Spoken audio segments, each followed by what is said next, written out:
Hey, yo, what up? You already know what it is. It is not a podcast. It is just my thoughts with Rob Markman. Appreciate everybody supporting the channel. Like, subscribe, comment, do all of that. Also, check me out on the ABC News YouTube channel. It's also on Hulu, I believe. But, I did a discussion with them. They asked me to come in and talk about, diss records in hip hop. My man Mike Muse moderated the discussion between me, Jason Rodriguez, EVA Ani, and we had a good time. I thought it was a good, informative conversation. So check that out. I put it on my community tab. Also, I didn't forget, man, I'm still going to toy around with memberships. I'm thinking about offering something just really cool for y'all, and we'll do a membership tier and do something. I think that'll be really fun. But we know why we're here. You've seen the headline: Eminem, the Death of Slim Shady, Coup de Grace is out. I did the right off the back. I did the video on Fuel talking about Jid's verse. I want to talk about M's verse later too, but Jid, that's still my favorite moment on the album. The more I listened to, the more M went crazy too. Like there's just parts of that M verse that are just nuts. But I love Jid's performance, man. That's my favorite record still. But we're gonna talk about the album as a whole. I promised y'all that. I'm also gonna follow up at some point with a video about Common and Pete Rock as well, because I've been listening to that album. I have thoughts there, and big thoughts on. I see a lot of people talking about, should we have like an adult contemporary hip hop genre. I have thoughts on that. So, but we'll talk about that. But right now, it's about Eminem, the Death of Slim Shady. A couple of things I want to say right off the bat. And you know how the internet works, right? Like the virality, whether it be a tweet, whether it be videos, whether it be podcasting, having an extreme opinion, something on the far left or the far right of any conversation is always, it just gets people going, right? The more forceful I can say something, the more I can stand on one side or the other. And I know I get accused of playing the middle, but my whole thing is there's nuance in every conversation. Like, who's having the nuanced conversation? Like, everything can't be either classic or trash. Like, there's something in the middle. Even when before I was in the industry, when I was a fan and going out there and buying albums, there were albums that I knew that weren't classic, but I still enjoyed. You know what I'm saying? That I still wanted to own. I still wanted to experience. This notion that everything either has to be classic or trash is crazy to me. Where's the nuanced conversation? So I'm trying to make the space that I want, right? They say be the change that you want to be. So I'm hoping that this channel, this discussion, what we're building together, those who comment and watch regularly, is that nuanced conversation. And y'all know, y'all be in the comments, y'all know I talk back a lot. A lot of y'all disagree with me, and we can have that conversation too, as long as it's not disrespectful. So I say all that to say this. All right, Eminem's album. I mean, one thing right off the bat, it is an Eminem album. It is an Eminem album. I've seen people who admittedly don't like M, don't listen to M, like just complain about the album. And I'm just like it's fine to not like him. It's fine to not listen to him, but you still subject yourself to the album, and then you're let down when you're like, oh man, he's just doing what he always does. It's an Eminem album, dog. So going into it, if you haven't heard it, and whatever your expectations is, this is an Eminem album, all right? And look, this comes from me. I'm not the biggest Eminem fan at all. Like, if I'm being honest, I bought Slim Shady. I bought the Slim Shady LP. I bought the Marshall Mathers LP. And then I tapped out after that in terms of like buying every album and getting every album. I'd get stuff here and there and stuff like that. But what I am is I'm a fan of raps. I love words. I love lyrics. I'm really a fan of rappers who could put words together at a high level. I talked about this in my last video at this elite level, right? It just intrigues me. It entertains me. It inspires me. So in that regard, I have a ton of respect for Eminem. And I'm a fan of that. Like, I don't go to Eminem for the jam or the love song or the song that's going to get you through your heartbreak, or he does have songs that inspire though. Like, he definitely has had that in his catalog, and there's some songs that I go to for that. But like, I go to listen and be like the technical part of it, like the tactician, like, yo, he put that and that together. Yo, how long is he gonna keep this scheme going? Yo, how long? And for me, that's the things that have constantly excited me about him, especially post Marshall Mathers, that I still check for him for. That's what made me a fan of him originally. Again, I talked about hearing him the first time I heard him was around. Might have been 5-Star Generals with Shabam Sadiq. And then he had joints with the Outsiders. It's just like this lyricist lounge era of Eminem. If you're from the New York Underground, you know what I'm talking about. So it was a Scary Movie, Nothing to Do, the Royce the 5'9", the original Bad Meets Evil records. So this is what made me a fan. So this is the thing that keeps me coming back. So I have a ton of respect for him, right? And look, I enjoy music too. I'm a guy that, like, not everything I listen to is like super lyrical, cerebral at a high level. But sometimes you watch mob flips, sometimes you watch a comedy, sometimes you watch a horror movie. It's just like different moods for different things. But that's what I go to M for, is kind of the inspiration of how he puts words and concepts together in the storytelling.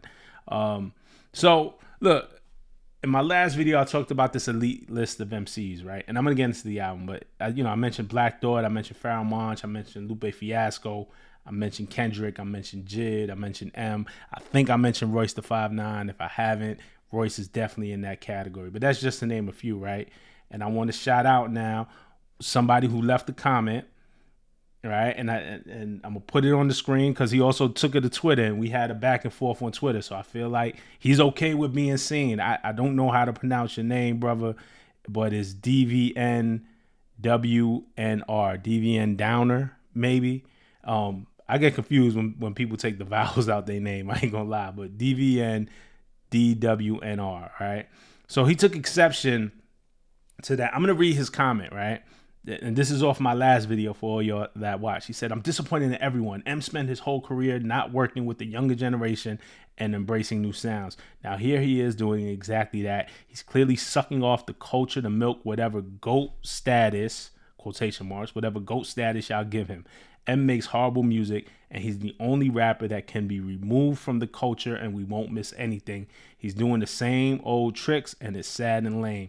Stop giving this dude attention. He doesn't deserve it. Good rapping doesn't equal good music. Every rapper that you named in that elite class, remember Black Thought, Lupe, Royce, Pharoah Monch, that class, right? Every rapper that you named in that elite class, again, quotation marks, can make hip-hop relevant music that connects to the culture. M can't. This shit has to stop, Rob. LOL." So, I say that to say this, and this is me setting up the album. I don't know, like, if you feel this way about M, right? Like, you clearly feel a way about M. I don't know why even press play on the album. Like, your mind is made up already. It's not for you. You're not gonna find something here. The one thing I do agree with him here is where he says, where is it? He's doing the same old, right? He's doing the same old tricks, and it's sad and lame. The sad and lame part is subjective, but the concept of this album is a revisit. So the same old tricks, Death of Slim Shady, he's revisiting a lot of those tropes. We knew about this in the Houdini video. We expected this from the album. So that's the other thing. You don't like M, and if you saw Houdini, yes, it's the same, quote unquote. And now I'm using quotation marks. It's quote unquote the same old tricks, right? He's revisiting these tropes. He's revisiting Slim Shady. So that's what I agree. But he and I arguing on Twitter, and I want to refute some points, and then I'm gonna get into the album. I don't spend a whole lot of time here, but he said M spent his whole career not working with the younger generation and embracing new sounds. M has always worked with younger rappers. At the height of Shady, he gave us Obi Trice, right? He'd work with 50 when a lot of folks in the industry wouldn't, when 50 was blackballed. Now, I don't give M all the credit for. I think 50. I'm from New York. I was outside, during the 50 Cent mixtape era.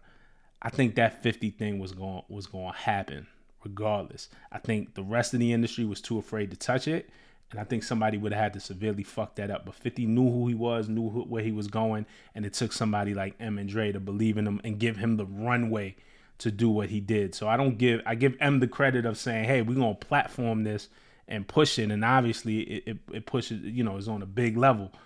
But 50 was going regardless too. 50 was such a force. But He worked with 50 when a lot of people wouldn't. There was a lot, revisionist history, there was a lot of people who would not fuck with 50 because he was too hot in these streets. Like, hot in the wrong way, not hot as an art, but like, a lot of people wasn't fucking with 50, especially in New York, in the industry. He worked with Yellow Wolf in more recent years. He's worked with Joyner Lucas. Young M.A. was on the Music to Be Murdered By album. He's worked with Juice WRLD, Griselda. He's worked with Grip. He's worked with Westside Boogie. Now Jid and Easy Miller on this album. So M has always worked with younger rappers. All right. The other part about how every rapper I mentioned in that elite class, again, your Black Thoughts, your Lupe's, your Pharoah Monch, can make hip hop relevant music, whatever that means, right? And M can't. You know, we took this to Twitter. My response to this was, is Stan not hip hop relevant? Is Stan not a hip hop record? Is that not relevant? We still use the word today. It has become a term. Like, is Stan not relevant? Forgot About Dre. I still listen to the radio. I was driving around the other day. I heard Forgot About Dre on the radio. Is that still not a hip hop? Is that not a hip hop relevant record? And yes, it was Dr. Dre's record. Guess what? M wrote the whole thing. Renegade on Jay-Z's Blueprint. I'm the biggest Jay-Z fan. Blueprint is a classic. Is that not a hip hop relevant record? Like, I don't understand what that is. And Renegade was originally an M and a Royce record, and Jay liked the record, so they took Royce's verse off and Jay added his own verses. And so I say this, you know, and not to shit on my man who left the comment, but I think he represents a lot of what people represent. I seen that comment and I see that sentiment a lot. Like M hasn't contributed to hip hop. M absolutely has contributed to hip hop. M is also white. I get it. Can we say that M being white has like that attributes to his success? Absolutely. Like, two things can be true, right? Like M being white, I think, makes him more attractive to fans around the world. Like, there's some people who would never have listened to rap or would have never picked up, let's say, a Pharoah Monch who has an equally ill rhyme set, but they relate to M and it has to do with skin color. It's absolutely true. I think M would tell you that. Like, being white has absolutely aided him. But to say that M is in hip hop is crazy. M is hip hop as fuck.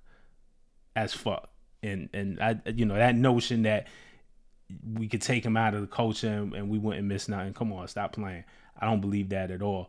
So that's my point. So a lot of people kind of come in with this preconceived notion, right?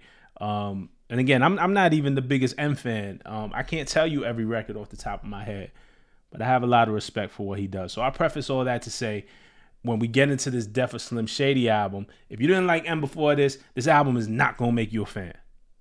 Like, so you're just a glutton for punishment at this point, all right? So, all right, it's a concept album. M is killing off Slim Shady.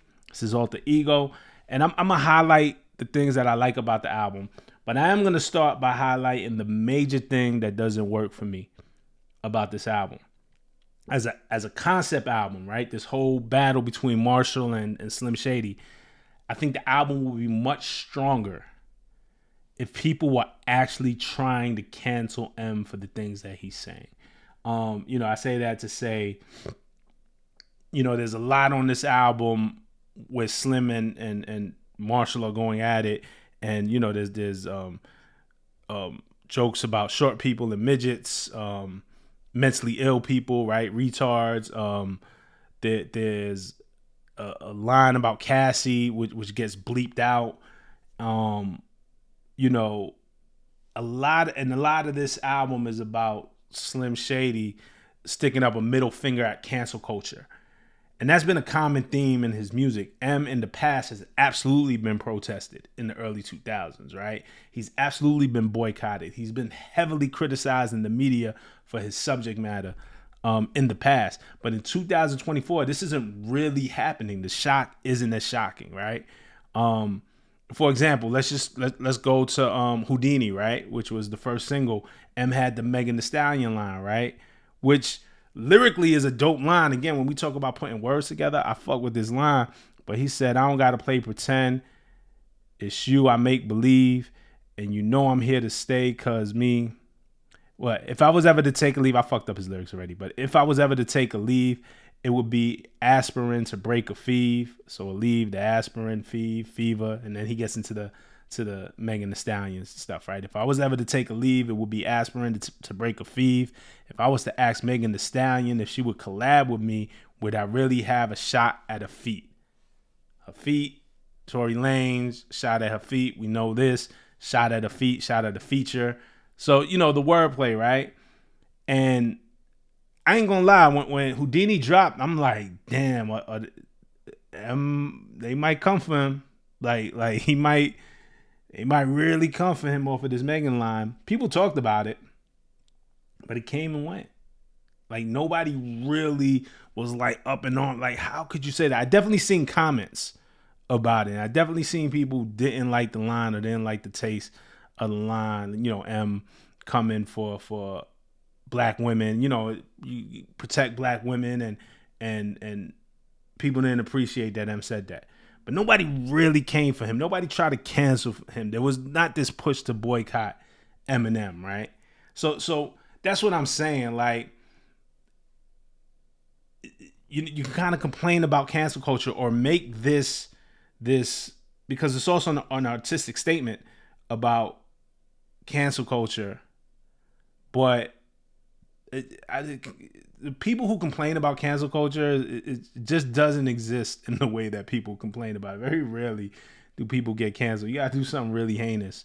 R. Kelly, after years and years, now we're starting to see Diddy.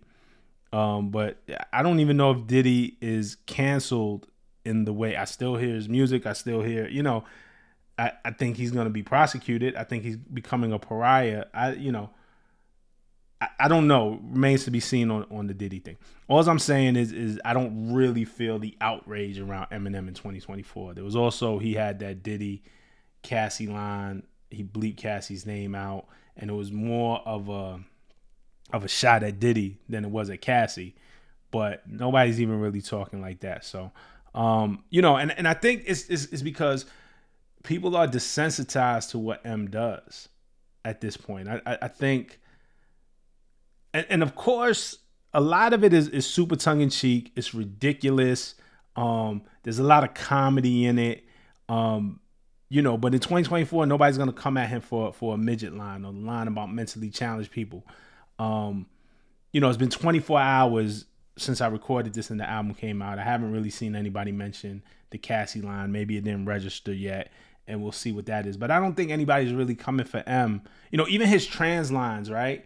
He has lines about Caitlyn Jenner, and it's not like we're seeing, and it's only been 24 hours, but it's not like we're seeing the think pieces that we saw when Dave Chappelle did all his trans jokes. And there was a lot of talk about Dave Chappelle. I think at this point, which is funny because Dave Chappelle is an actual comedian. I think, he's a rapper, he's an artist, he's a musician who injects a lot of comedy into his music. But I think when it comes to M, a lot of it is like, that's just Eminem. He always does this. Like, I think we're desensitized to it. I think the shocking things that he says aren't as shocking as they were in 2000, 2001, 2002. Like, I think we've just kind of accepted that's who he is. I don't think a lot of people are outraged about what M is doing or saying. So, that if I had one critique about the album, is about that. It seems to be this heavy conversation about cancel culture and what's appropriate and what's not appropriate. And we don't see that stuff playing out in real life. I think the album would resonate stronger if we actually saw that stuff playing out in real life.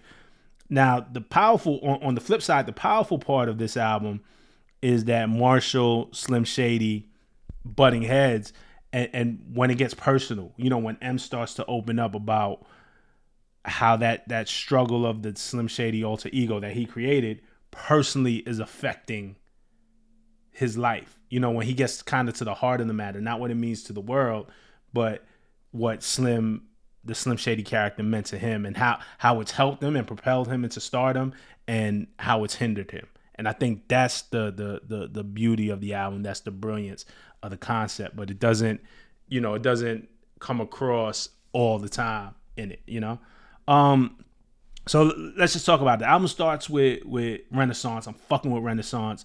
I think it's a dope intro. Like as soon as I heard that, I'm like, okay, this is hard. Another thing that I appreciate about M is the reverence that he has for hip hop artists that came before him. And when we talk about M not belonging in hip hop, or we could take M out of hip hop, M is one, like, constantly. Whenever he gets an award, right, he gets up there and he thanks the people that came before him. He starts thanking Redman and Andre 3000, or whoever laid groundwork before him. He will get up there and thank MCs that not everybody is thanking, right? That is not top of mind for everybody, right? So and then in his lyrics, he's always alluding to or making references to different rappers that the average rap fan today wouldn't even know. So maybe it might inspire them to go look them up, right? So yes, he on Renaissance he mentions Big Daddy Kane, certified legend. I think Kane consistently gets his flowers. He should. If he doesn't, it's a shame. But for me, Kane, one of the GOATs, consistently get his flowers. So he name drops Big Daddy Kane on this, but then he goes to name drop a lot of artists that a lot of people don't know. Intelligent Hoodlum from Queensbridge, who actually dropped the name Intelligent Hoodlum, and he became Tragedy Gaddafi. All right. For me, Tragedy has this album called Thug Matrix 4118. He's from Queensbridge. He's from the same projects as Nas, so that's the building number. But Tragedy has an album called Thug Matrix 4118. Is an amazing album to me. I'm not going to sit here and call it a classic. You know what I mean? Because hip hop doesn't recognize it as a classic. For me, it's a personal classic. It is an album that I love listening to, that I consistently go back for inspiration. There's a song on there called True Confessions that I love, that I think is just phenomenal. Tragedy helped put together CNN's War Report. That's Capone and Noriega. He actually helped Nori learn to rap. And if you could listen to one song, if you never heard of Tragedy, and you kind of like that New York 90s hip-hop vibe, like Nas, if you're a Nas fan, if you can listen to one song, go on YouTube, go listen to Calm Down. The Tragedy, Nas, and Nori. Fire record. You know what I'm saying? So he name drops Intelligent Hoodlum, who's Tragedy. Like, the fan in me appreciated that. I'm like, because not a lot of people will name drop Tragedy, much less use his original rap name, the Intelligent Hoodlum. All right, he predates Nas and all of that, but definitely go check it out. He also mentioned Arrested Development, who to me doesn't get mentioned enough. They're from Atlanta. Their debut album, 3 Years, 5 Months, and 2 Days in the Life of, dropped in 1992. They won 2 Grammys in 93, including Best New Artist. Their songs, they had singles Tennessee, Mr. Window, Everyday People were all top 10 singles. Arrested Development was huge and really, and I got to go back and look this up, but really to me, the first rap act from Atlanta that crossed over. I don't think they were all born in Atlanta. I think they went to college there, but they formed and they blew up in Atlanta. And I always wonder, when we talk about Southern pioneers in hip hop, they get left out of that conversation consistently, and it's criminal to me. So M, again, this is the rap nerd, right? Like in M, he mentions Arrested Development. I thought that was dope. He name dropped Cellar Dwellers. They were a group on Loud Records in the 90s from my hood, from Flatbush, Brooklyn. I was a big Cellar Dwellers fan. Definitely bought their album. Land of the Lost was the first single, I think. So I fucked with Cellar Dwellers. And then he mentions Wise Intelligent from the Poor Righteous Teachers, also another really important group in hip hop. So I fuck with Renaissance. Rhymes are tight, beat is cool. I'm not the biggest fan of M's production, but it's a dope intro. And I always appreciate the name drop. And then bars, right? He had this line: as soon as I stopped giving a fuck, I started to sell a bit. Like, talking about hurting people's feelings, being politically correct, right? Like, this is kind of how he birthed Slim Shady. As soon as I stopped giving a fuck, I started to sell a bit. Celibate is when you're not having sex. Like, the line is fire. Like that's the type of shit that, even if I be like, damn, okay, like this joint, all right, and then he'll say something like that, and I'm like, fuck, man, this dude is crazy. Then he went in the other thing that everybody's talking about in that song, when when he says, "Now let's travel inside the mind of a hater, because I don't see no fans. All I see is a bunch of complainers." Kendrick's album was cool, but it didn't have any bangers. Wayne's album or Ye's, couldn't tell you which one was lamer. Jordan's album was corny. Shady's new shit is way worse. Everything is either too tame or there's too much anger. I didn't like the beat, so I hate it, might delete later. You nerdy pricks will find something wrong with 36 chambers. Is what they do to the greats. Pick apart a Picasso and make excuses to hate. So you could wait for your flowers until you're blue in the face, stupid. You ain't gonna get them until your funeral. Wait. Yeah, he's talking about the critics, right? He's talking about on social media, he's talking about guys like me who make these YouTube videos and you know, critics and all of that. And so I get it. And it goes back to my thing. It's like, to me, everything can't be classic or trash. We could talk about it with nuance. Like, you know, Kendrick album was cool, but didn't have any bangers. Like we've seen this on online. Is Kendrick not great? Does Kendrick not have 4 classics? Like, let's start there. Let's start the conversation there. You know what I'm saying? So I get it. You know, this is his perspective. So is M gonna get his flowers? Like is M gonna be seen as a great? Then we get into habits, and he is, to me, again, GOAT status. Remember that comment that I was talking about? And dude was like GOAT status in quotation marks. Nah, M is GOAT status, dog. Then we get into habits, produced by my man White Gold. Shout to him. He's on the hook too. Good dude, talented dude. If the whole album is like revisiting tropes of M's career, addiction is a huge theme, right? And then trouble, you know, just like bleeds into that. So about his addiction. Then we got Brand New Dance. That record's significant. The song is a rehash of a track called Christopher Reeves, which was supposed to be on Encore. If y'all don't know, Christopher Reeves was the actor who famously played Superman. There was a movie in 1978, a Superman movie, and then they had 3 sequels in the 80s. So Christopher Reeves was Superman, right? When we seen him, we saw Superman. In 95, he was paralyzed from a horseback riding accident. So M definitely had lines like making fun of Christopher Reeves and being crippled and paralyzed. But then Christopher Reeves died in 2004 before Encore dropped. So M never dropped that original track. He never put the song out. And he raps about this on Guilty Conscience 2 on this album as well. And, you know, the original Guilty Conscience, again, one of my favorite M joints, hip hop joint with him and Dre going back and forth from the Slim Shady LP. You know, this one is different. This one has, I thought Dre was going to be on this one when I saw it on the track listing, but this one has Marshall and then Slim going back and forth.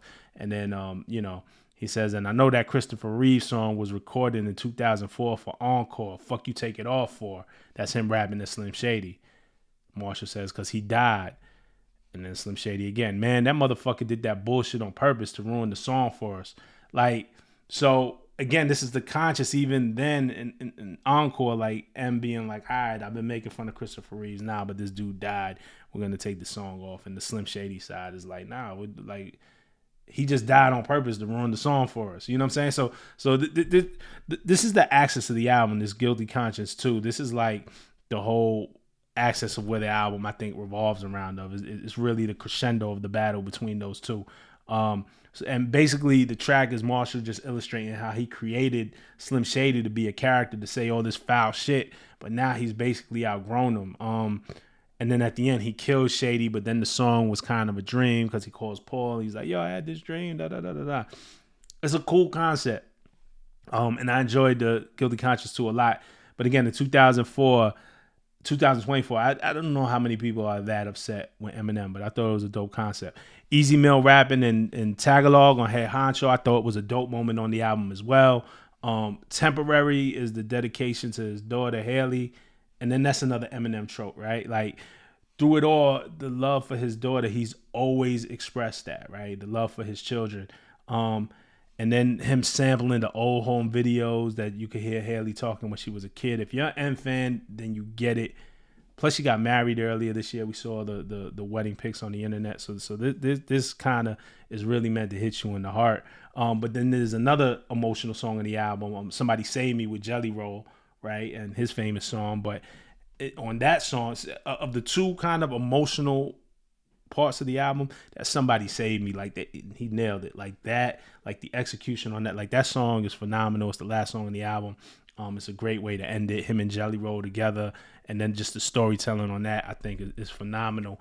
On that one, Em imagines what happened if he didn't recover from the addiction, right? If that self-destructive path that he was on, like he actually died. So he's writing like from the afterlife, and he dedicates the song to his three kids. You know, he has Haley, and then he has two children that he adopted, Elena and Stevie. You know, and then also as well as showing love to his brother Nate, who he helped raise. The beautiful part of this song is I don't think it's, you know, it's not true, right? Because he has that line about how he doesn't get to walk Haley down the aisle and wasn't there for her first podcast. And we just saw Haley get married, and we saw pictures with M at the wedding, so he got to experience that. She has a successful podcast.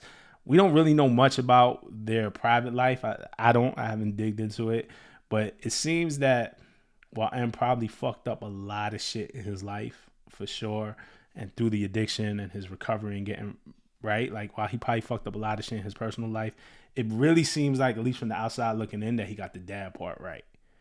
And that's a beautiful song, and I thought that was a dope way to end the album.